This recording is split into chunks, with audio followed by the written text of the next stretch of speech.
What's happening? Of course, you know it's your boy B-Hop Radio. Shout in as always. I got my podcast partner off in this thing, OG Gangsta Wicked, a.k.a. Galaxy. Ew! I thought it was Big Galaxy. It's Galaxy, you know.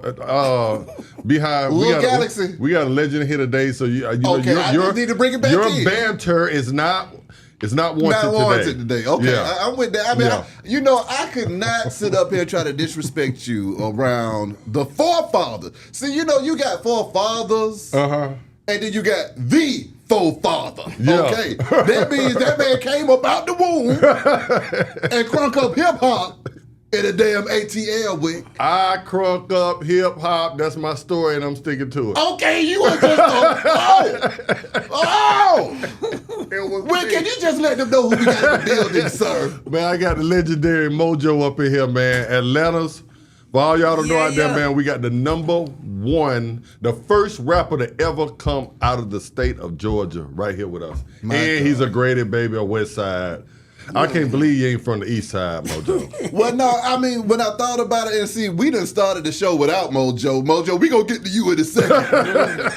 When I was looking at Mojo's story, I saw him do an interview with Mook B. And in that interview, I saw that Mojo had went to Y High. And then they had, for those who don't know, Y High is Washington High School on the west side of Atlanta. So you can only imagine the warmth that I felt in my heart when I found out that hip-hop started on my side of town in Atlanta, and it would have never happened if it weren't for Mojo handling it, man. Mojo, to talk to him, man. He handled that. I don't know. Just Mojo handled that. Hip-hop was knocking on the world, and then Mojo said, Mojo was born at Grady. Mojo was born at Grady, but his heart was in Decatur. Oh, hell no. His heart was always in Decatur. That's a fact. He told me that off there. He told me that. I don't believe it. Mojo, welcome to the show. First of all, thank you for your time today and coming in here and kicking it with us, man. And how you doing, boss? Man, I'm doing great, man. I'm doing great. I finally got up in here with the great B-High and Wicked. Oh, come on now. I mean, Mojo, can you just take us to the jump, though, man? I mean, at what point did that music bug hit you? First of all, we're celebrating 50 years of hip-hop, so it's only right that we have the originator of hip-hop in Atlanta in the building with us. So at what point did you realize that, hey, man, ain't nobody around here jamming, and it's time for Mojo to handle this thing? Hey, man, the year was 1982. I'm just going to paint this real small picture for you. The year was 1982. Nothing was going on in the city of Atlanta. The child murders had ceased. The curfew had been lifted because we had a curfew back then where we had to be off the street by 11 o'clock. But the curfew had been lifted, and we just looking around in Atlanta, nothing was going on in Atlanta. So what I set out to do, and what we set out to do, was make Atlanta a fun place. Just like they were having fun up in New York, coming out with the Sugar Hill Gang, and they was having. I said, man, we can do that here in Atlanta. That's right. And of course, we went from Midtown Atlanta, San Souci. We didn't go to Buckhead because anybody know in 1982 there were no clubs in Buckhead that geared toward people of color. Nowhere in Buckhead. Yeah. Closest was the VIP on Piedmont. Okay. And we just set out then, and just let me remind everybody that in 1982, the population in Atlanta was 900,800. Wow. And right now it's sitting at 6 million. My God. So we, with that being said, mission accomplished. Yeah. Yeah. And we just, like I say, we got it. We got Atlanta partying, and I always like to say this, and I don't like to harp on it, but people from New York didn't like what I was doing here in Atlanta. The people from New York did not like it. They didn't like me. No. Why not though? Why? Well, because I mean, it's still like that today. when you look at these 50 awards, when you look at all these shows that's celebrating 50 years of hip hop, you just see mostly New Yorkers. You might see 1 or 2 Atlanta artists, but you're gonna see mostly New Yorkers. And if you think about where it was in 1982, and I'm the only person in Atlanta doing hip hop, and I got the #1 song playing on the radio. My first song, Let Mojo Handle It. I sold neck and neck with Marvin Gaye's Sexual Healing because at that time we could track the record shops. Yeah. Right. You know, and we know what was selling out at the record shops. So when people go in to get Marvin Gaye, they got to Let Mojo Handle It. And this was in 1982. And of course, my next song, Jump, Stomp, and Twist, it just blowed up all around through Georgia. And it was #2 all the way to Michael Jackson. I always feel like somebody watching me. He used to tap dance. I don't tap dance, and I ain't never tap dance for no damn body. Forgive me. Hey, man. But, you know, like I said, you know, we, the people from New York, they had a problem with it. And, I mean, the people from the New York now, Run DMC, we became good friends. Jam Master Jake, we became good friends. Curtis Blow, I opened for him. I actually opened for Run DMC when they first stepped foot in Atlanta at the Libra Ballroom on Memorial Drive. Yeah. I opened for them there, and then I opened for them when they came back to Peak Mount at the VIP Lounge. And we all became real good friends. Matter of fact, I'll tell you a story about me and Shadi. This was before Shadi was rapping, but we went to the Fresh Festival, and this just show you how rap was perceived back then and as it is perceived now. You know, now you got rap millionaires. I mean, we was hundrednaires. If that. I just caught what you just said. I'm 100 there now, so I feel you. I feel you. That's the millionaire. This is the Hell no. hundred. Oh, hell no. Oh no! Hey, Beehive, we know your resume. I wish. Hey, but yeah, and we was at the Omni, which is State Farm now. We was at the Omni and Run DMC them they was on, and after the show, there was no limousine pulling up. I had a '77 Firebird. Shadi had a Cadillac. And we crammed, I remember putting Jam Master J's turntables in my trunk of my '77 Firebird. And between Run DMC and Houdini, Jaleel, they packed in me and Shadi's cars and we took them to their hotel down by the Fox. Wow. Right across the street from the Fox. And this was about 1984, I want to say. This had to be about 84 when It's Like That was hot and LL was coming out. But it was just, back then, you were just a rapper. You know, there was no endorsements. There was no, it was, you knew, you know, like Run DMC, they was doing good because, they had, you know, they had the hit and, you know, they could go around the country and pull $13,000 a show, whatnot, you know. But for us in Atlanta, What was their attitudes like when you saw them and they touched down in Atlanta and you opened up for them and stuff like that? I mean, was it love or camaraderie or did you feel a little hate coming off of folks? no, man, nothing but love from them. Okay. Nothing but love from them. I remember when I was opening for LL at the Civic Center, and they all picked me up in the van, and they picked me up, the promoter picked me up in the van so we could go around to different record shops and do in-stores to promote the show. Yeah. And when I got in the van, LL was sitting in the back, and he had a big boom box. And at that time, I think LL couldn't be no more than about 16. I think he was 16. He had just come out with Rock the Bell. And he sat in the back, man, and real quiet dude. I never forget that. And we rode around the city, did in-stores, you know. So, but the people that was performing, you know, the rappers that was out of New York, they ain't have no problem with me, you know. Yeah. And I remember at the first Fresh Festival. Big shout out to Casual Cal. At the first Fresh Festival, Cal called me. I wasn't on the show. I was just there backstage, and Cal called me up, and he was just like, "Hey, we got Mojo," and all the New York guys went, "Boo!" Damn. And I never forget Jeremiah J. He was on the stage setting up, and he came back there backstage. He saw me. He said, "Hey man, these niggas know you, man."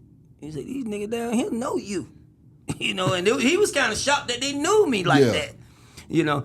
And I felt bad about it, you know, until the years went by and I realized that it had nothing to do with my craft. Yeah. You know, it was just all about me being from Atlanta. Damn. And especially when they did Outkast at the Source Awards in New York. Yeah. And Outkast had the #1 song in the country. Yeah. And they said, "Outkast, boo!"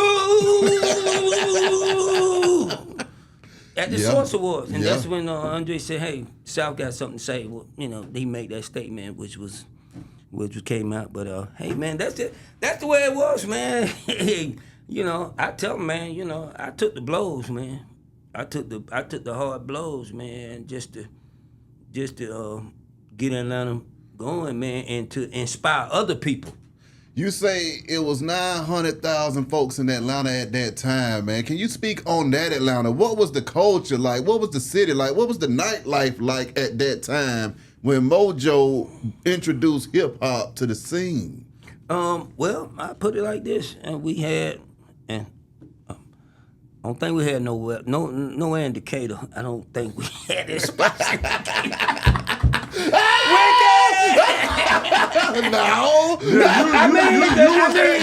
You was at Sharon. Sharon was you and Sharon. You right. Sharon, Gresham Road. You right. Come on now. Get you, Mojo. Come on now, Mojo. He know I got him. He know I got him there. You right. But Sharon Showcase, that was a team spot. That was a team spot. And you was a team. Yeah, and I was a team. And I mean, I opened Sharon in 82. In 83 when I opened her. I still got a flyer from it. But speak to us about Sharon too, man, because you know she's been going through a thing recently. She coming in next week too. Good, thank you, Jesus. But speak to her about you and Sharon, because you know, as I'm looking back, really as far as the club go, I feel like Sharon is to go to that, and then you to go to cranking up the hip hop. So I mean, what was that like? You know, you and Sharon kind of together pushing Atlanta forward. I mean, we had a good relationship because at that time she was dealing with my managers and everything back then, and we packed out Sharon, and it was in Decatur on Gresham Road, and matter of fact, when New Edition first came to Atlanta, they came to Sharon Showcase, and I introduced them on stage, and I got to meet all Bobby Brown and all them when they was kids. And but Sharon Showcase and just to reiterate on the east side what was going on, and of course we had the Lieber Ballroom, which was right there at Memorial Drive, right at close to Decatur. But in Atlanta we had the San Souci in Midtown, we had Charles Disco on Simpson Road, and we had Mr. V's on Camden Road, and that was the biggest nightlife in Atlanta in 1982. And like I said, it was 900,000 people here. Yeah. So now, what about the people, though? I mean, in the music industry, I mean, was it camaraderie just working with other artists in the time? And then also, so were you performing alongside the R&B artists coming out of Atlanta at that time? But you being the only rapper, who all was you doing shows with down here? Man, that's interesting that you say that. And because most stuff I was doing, I did for WLK. I did a lot of work for WLK back then. We had the road shows.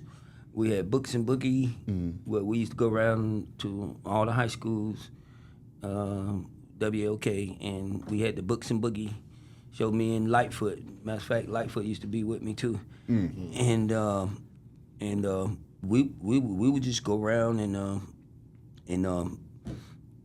do shows, man. But the people were people in school. What about teaching the youth though at the same time, showing them about the music in the game? Well, you know, they knew what we were doing, and you know, and because I was all about having fun. People ask me what's the difference in my music or whatever I did back then and what's going on now. I only did dance music. Everything I did was party music. You know, and who was I doing shows with? I was not. I was just doing shows by myself, unless, like I say, unless the New York crew came down here. Okay. When the New York crew came down here, I tell you a story. Curtis Blow, I opened for him in Carrollton, Georgia, and his DJ didn't show up, and he asked me what I spent for him. So I did my show, and then after my show, he gave me his list, and boom, boom, boom. I spent his show. So me and Curtis Blow, we was really, really cool. Now, as far as Atlanta, you know, at that time, we had SOS, we had Brick, we had Cameo, we had Peebo Bryson. That was pretty much it on the national stage.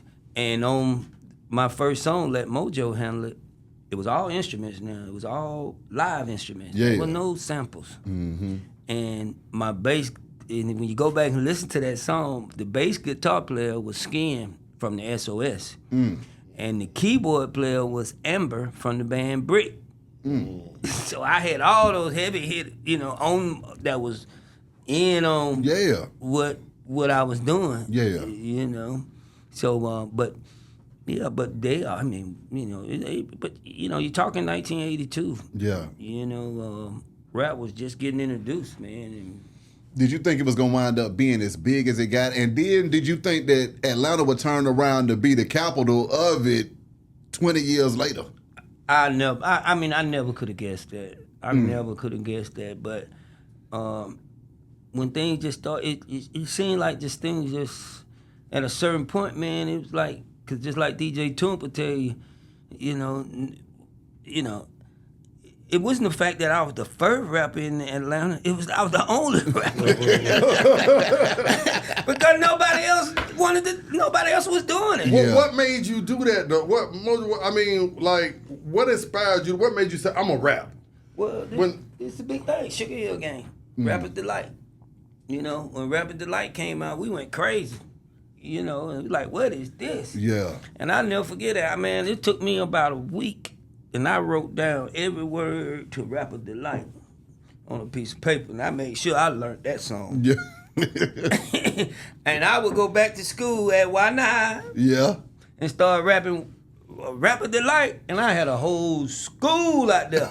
The whole school would be out there, and I'm rapping Rapper's Delight. Yeah. He used to bite my raps like that. Please. He used to go to, what school you went to? I went to Mays. Yeah, man. Oh, man. I mean, Mojo, recently you just got a proclamation from the city of Atlanta with the Power 50 celebrating 50 years of hip-hop in Atlanta. How did you feel to be acknowledged like that with such a prestigious honor, man?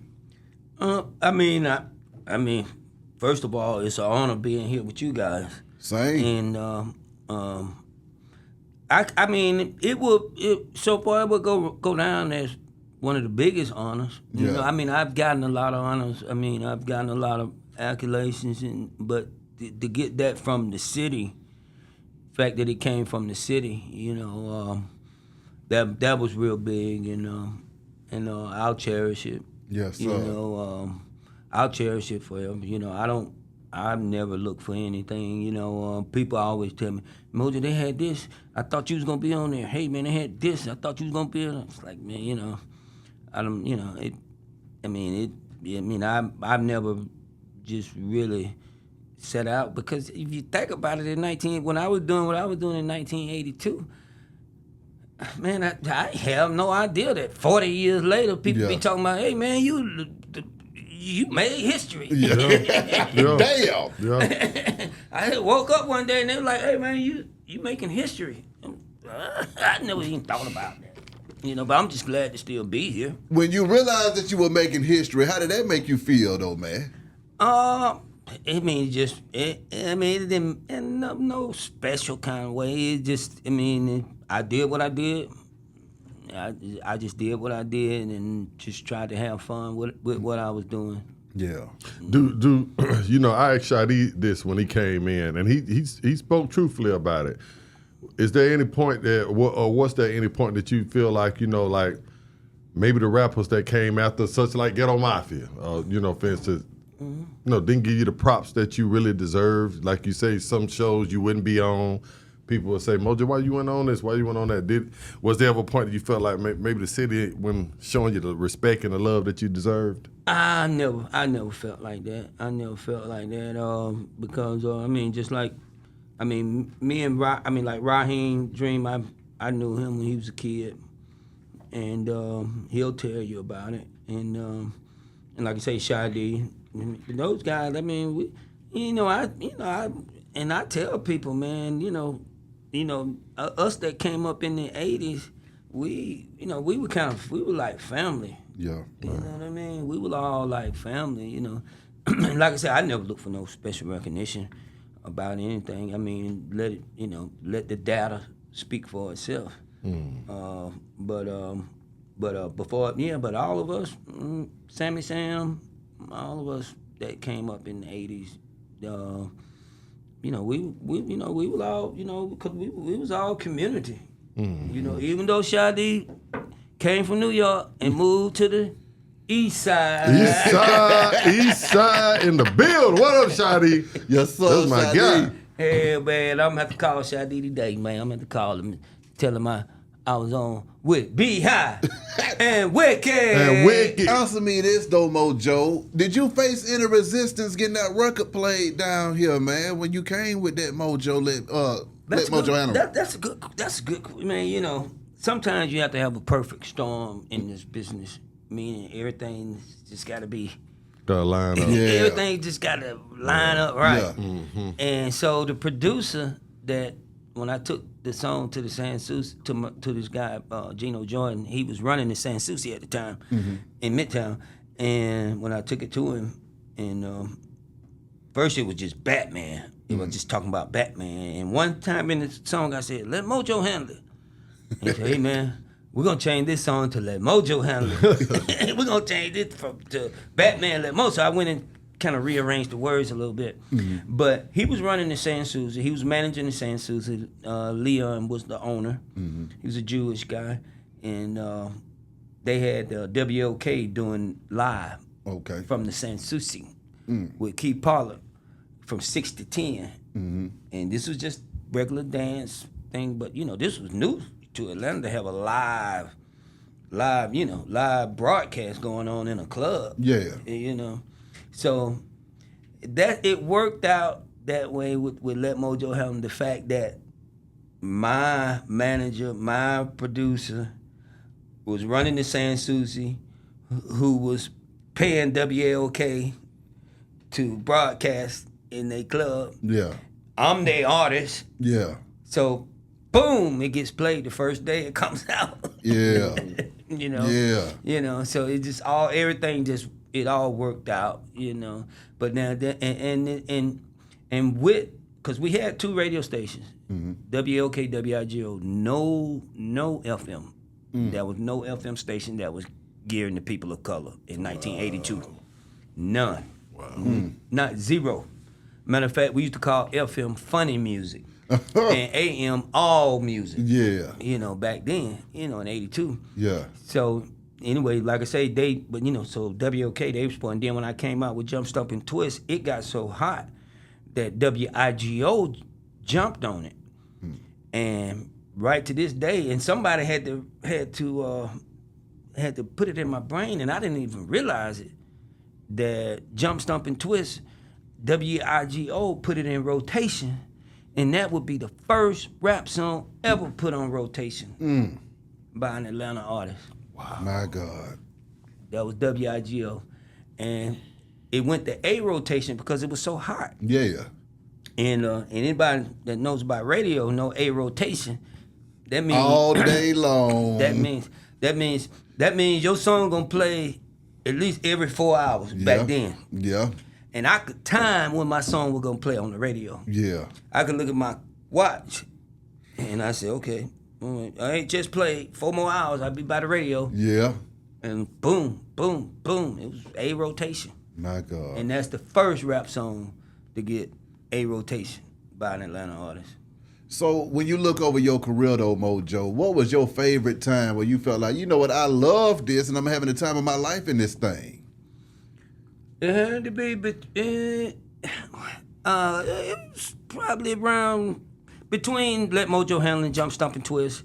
You know, they was like back to back, but in between that, I was dealing with some personal issues, and you know, and it kind of, you know, I was out, you know, partying and I'm young, you know, I'm 19, you know, so I did have to deal with some personal issues between those songs. So, I mean, I had to deal with those, and then, you know, try, you know, do my thing as well. Yeah. You know, but I just did what you know, what I was doing, and people don't know, but Jump Stomp and Twist was so hot, it came so close to going national, but the people that was managing the song, they didn't really know how to do it, you know. So when the national people started coming at them saying, "Hey, let me have this song," it's like, no, you know, which would Let Mojo Handle it. They did let it go, and Let Mojo Handle it ended up on Frios Records, which is Double Dutch Bus. Mm-hmm. They the one that did the Double Dutch Bus. Yeah. So they let Mojo Handle it go, but then when the people that I was with Stomp and Twist, they didn't let the song go, and which it could have, but I don't know. I mean, heck, if I'd had a national hit at 21 years old, I might not be living today. Yeah. Wow. Yeah. That's a good way to look at it. That's a good way to look at it.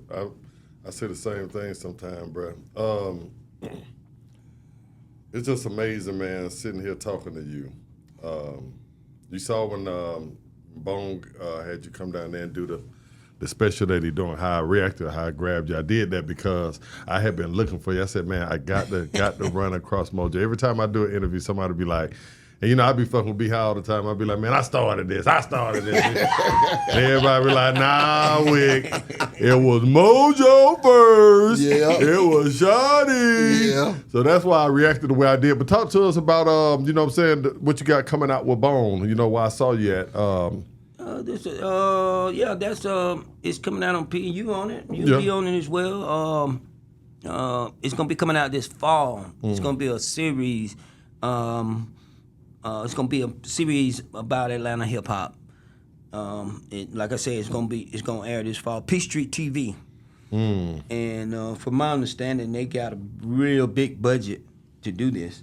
Right. And it's like a hit or miss for the people that's producing it. And just. Who reached out to you? Was it Bone or Crusher? Yeah, you did? Bone. And he got luckily he got my number from somebody that had my, I think he got my number from DJ Jelly. Because there's only a few people that really have my personal information, you know. Right. And it's so funny, just like the award I got from the city, I barely got into that on the 9th hour because the producers, they told me, they say everybody came in here said Mojo, but nobody had Mojo's number. So I think what happened was they was looking for Raheem, and when CeeLo did his, CeeLo had Raheem's number. So he got that. That was the hook. That was the connection to get me and Kilo into the project. Once Raheem got it. Yeah. So Raheem, when he was down there doing his part, he said something about me, and they was like, "Do you have his number?" And I'm laying in the bed, and Raheem called me, "Hey man, these folks trying to find you." And this was like the last day of taping. You know, so it was a godsend that I got in on it, you know. Raheem is a good brother. That's one of my favorite artists. Yes, sir. Here in the city, brother Raheem. You and Kilo got a record out right now. I saw it on the internet. What, you know, tell me a little bit about that, and how's it working with the legend Kilo? Well, Kilo called me, man. Kilo just called me, man. He said, "Hey, man, I'm writing a song for you, man." Man, whatever, man. Let's just whatever. That's why, okay. And he sent me the words to it, and then he said, "Hey, man, we go in the studio," and man, we went to studio. Shout out to Cheese, Big Cheese. Big Cheese. Yes, Yeah, and we went in the studio, and I was like, man, and he wrote it, and he just told me how to rap it, whatever, and we went in there and did it, and it's old, it's from the Yeek song, but of course the young folk don't know what Yeek is. Yeah, they know what it is. They know. They know what it is. They still doing it right now. Yeah. Yeah, so but we reintroducing them, and I can say that I don't get nothing but good vibes from the song, and I've been doing it. I got this little series called "Coming to a Hood Near You," so I'll pull up in a neighborhood and jump out my car and just start slip and slide, break it down. That's what he really do yours, B-Hop. But he got a thing called the typewriter. No, I don't got the typewriter now. Wait a minute now. Wait, I don't. Yes, I do. You know what? I don't typewriter for nobody. But Do they still make typewriters? oh man, but now Mojo, when you saw Atlanta start to grow and change, man, how did you feel when you started to see the industry move down here and this city turn into a 6 million people city? Hey man, I mean, it's really nothing I could do. I mean, but cause so what I did behind and Wicked. This is the way the industry changed, and this is the way I did not move with it. I had a lady tell me that owned Third World Records on Decatur Street. A lot of people probably remember her. And when the industry started changing, she told me, she said, "Mojo, if you don't start cursing on these songs, you ain't gonna sell no records." Damn. And I told, I was like, whatever, and the industry was changing in that direction. So, I mean, I could do one or two things. I could just try to go with the flow, which wasn't me. I couldn't act like a pimp.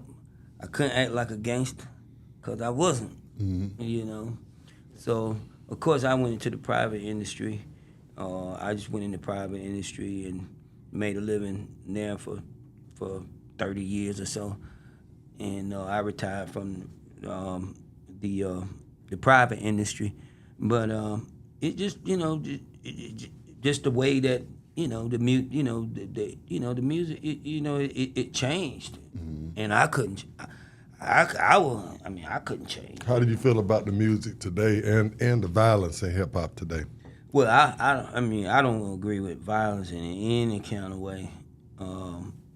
And as I said in the interview I did last week, your words mean a lot, and I just feel that when I was doing music back in the '80s and everything,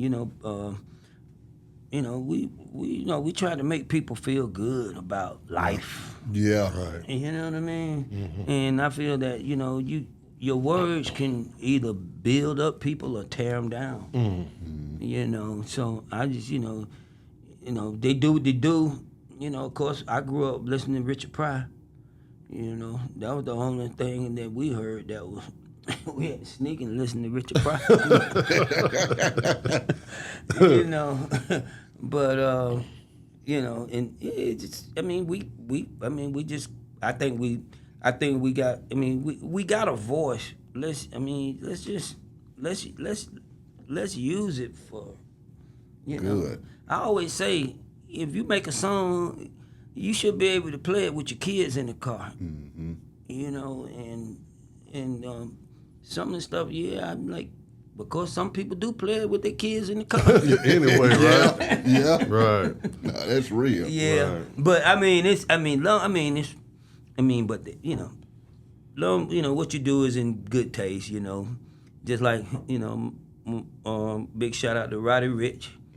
He in the box, he shouted me out. Yeah. You know, I got the mojo deal and I'm trapping like the 80s. So some of these young guys, they you know, they are doing their homework. Yeah. Yeah. Mojo, you know, a few weeks ago we was on here and I took a lot of heat by saying anything remotely bad about Outkast, and this guy here. You know, he made sure everybody got on me about this Outkast thing. You said you started, you were doing shows with, Run DMC back in the day. Right. In your opinion, if if I pushed you in the corner, who would you say is the greatest rap group tandem of all time that you like, that Mojo likes? Is it Outkast? Don't be trying to it sway Ballin' Mojo. JG? Is it UGK? Is it Scarface? Is it Run DMC? Run DMC? Run DMC?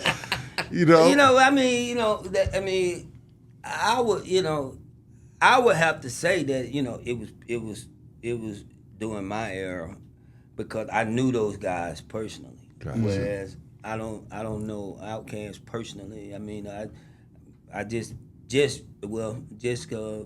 kick it with CeeLo and Goody Mob. And CeeLo is the GOAT of Atlanta. Yeah. And he's a great guy.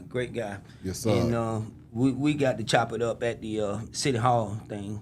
And Goody Mob, Backbone, all them guys. I love those guys. Yeah. Because I have a personal relationship. And that makes it more personal. And like I say, your Run DMCs, Curtis Blows. What was it like back in the day Boys. when Run DMC, when Run DMC would, since you've been there, I never saw him live in concert. What was it like back then, them rocking it? It was electric. Really? Yeah, it was electric. I mean, because, it's like that was big, and they would, da da da da, and da da da da, like and then people just go crazy, man.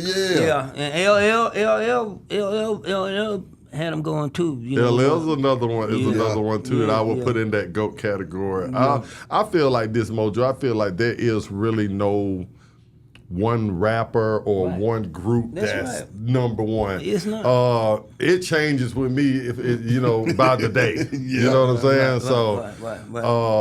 I think that hip hop in itself, especially itself, but I think everybody, had a contribution to it to make it what it is. Right. And when we do the list of stuff, it'd be fun to just, do to get people to talking and stuff. But I just think that all your whole era of rap was kind of what I grew up on. So when I'm doing these debates, I always go back to like you said, the Fat Boys, Houdini, Dougie Fresh, them, Slick Rick, the Ruler, you know what I'm saying?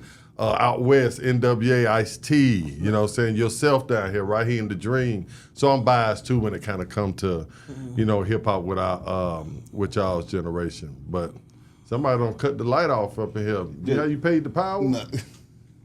Yeah, no. I thought I was having a tour.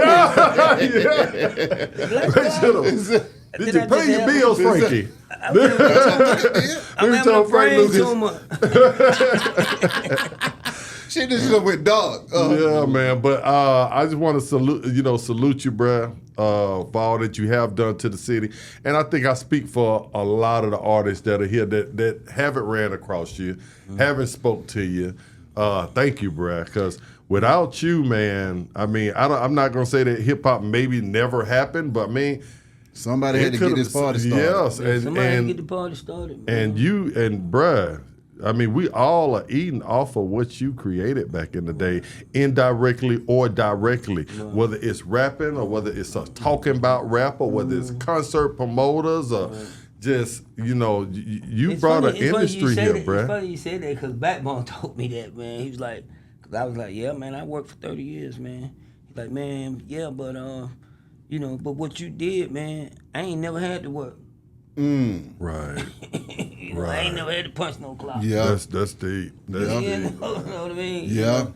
And something else you said, and I'm gonna expound on it about there's no like the number one in Right. nothing. Because see, I'm a musician as well. I play piano. Of course, I played drums all through high school. And as a musician, you know, you know that there's no musician that's better than this musician. Right. It's just because you express yourself the way you express yourself. I express myself the way I express myself.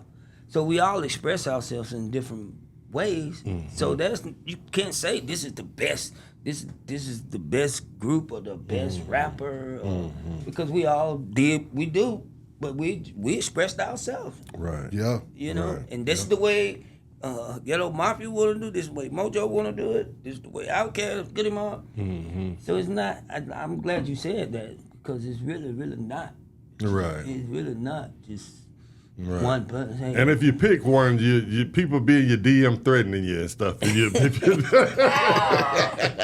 I learned that the hard way. I done been there too. But I gotta ask you this though, Mojo.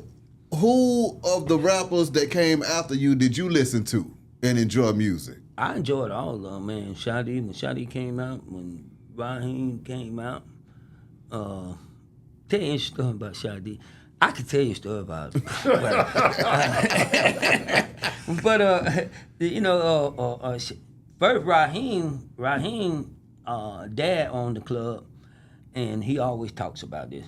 And his dad owned the club, and I turned the club into Mojo's Disco Lounge. I was still at Wanaha at the time, Wanaha. And I turned it into Mojo's Disco Lounge, and we would have 300-400 teens up in there every Friday, Saturday. And one day, his dad said, "Can you take my kids home?" I said, "Yeah." And it was Raheem and his sister. They were young. Yeah. And we got in the car, and I got beating on the steering wheel. I forgot what I was rapping. I was beating on the steering wheel, rapping all the way home. So, man, he never forgot that. Real. And he said that's what really inspired him to start rapping. And then, My God. and then me and Shadi was a break dancer when he came here, and we went to Memphis. Was it Memphis? No, not Memphis. We went to Montgomery, Alabama, and I was opening for Nucleus. Wiki, wiki, wiki, wiki, wiki, wiki, wiki, and I was the opening act. So me and Shadi, we was on the bus going down Montgomery, and they was gonna break dance, his group. And me and him just was rapping all the way down there. We were just freestyling. And we got down there, Shadi said, "Hey man, put me on the stage, man. Let me put me down, man." You sound just like him. He like, "Hey man, put me down, man." I was like, "All right, man, no deal." So I did when I was doing my show, I called him out. He came out, rapped, boom, boom, boom, did his thing. Yeah. Came back to Atlanta. He ain't want to do nothing but rap. My God. You know. I mean, both of those stories that you just told, just examples of passing the torch. Yeah, that's what You see what I'm saying? You passed the torch and inspired another generation to keep the ball going, man. And that's what we And need just- today. Just You see what I'm the Ghetto saying? Mafia. Come on. Come on. But I mean, literally, though. It's one thing to inspire from afar. It's another thing to inspire from in the car. You see what I'm saying? You in the car with Raheem. He like, this man up here rapping. I think I need to rap. Exactly. You see what I'm saying? And that's basically what happened in that. Yeah. You know, people saw me doing it and they be like, I want to do it. So Mojo, really, you're not just the pioneer of Georgia. It's almost the South. Pretty The much. entire South. Pretty much. In 1982. There I was don't think nobody else out from who was out in 82 from down south? It was nobody. It was New York. And nobody else. My God. Yeah, because what Ice-T came out 86? Yeah, it was late 80s. I mean, it didn't hit California until the late 80s. Right. But in 1982, you talking coming off Sugar Hill Rapper's Delight. You know, and Rapper's Delight was the first rap song that go national. So you coming right off that, and so you had New York and nobody else, Yeah. and that's why they had a problem with me. You know, and I'd be like, hey, you know, I was rapping, but I was rapping like I was rapping. Matter of fact, the guy that did the first verse and let Mojo handle it, Ricky, he was Tricky Rick. He was from New York, and yeah, man, it was. I don't know nowhere in the South. Well, I don't know anywhere outside of New York in 1982 that rap was going on and then getting played on the radio. And that's why people from New York didn't like what I was doing. You know, they felt I was biting on them. You know, Right. they felt like what I was doing was biting. Yeah, that's what they called it back then too, biting. Yeah. They felt that I was biting, and then, you know, I'm down here in Atlanta, and I'm like, man, all on the radio, and I'm everywhere, and they did not like that, man. Damn. They did not like it. At what point did you realize that they didn't like it and you felt the pressure?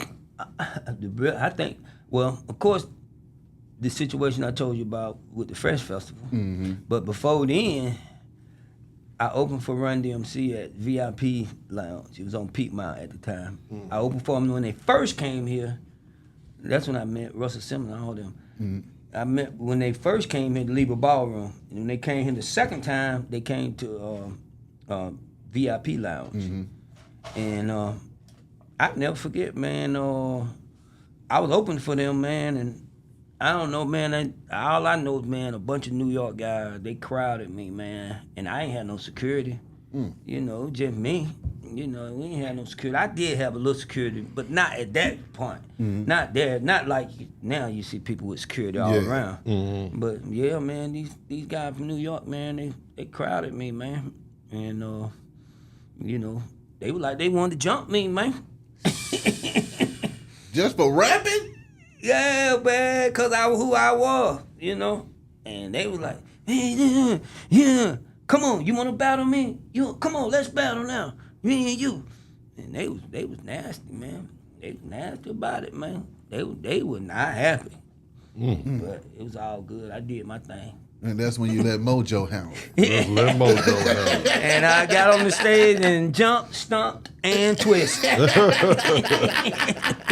know that's right. Yeah, Oh man, Mo, what do you have to tell your fans and supporters in just the city of Atlanta and hip hop in general, man, before we slide up out of here?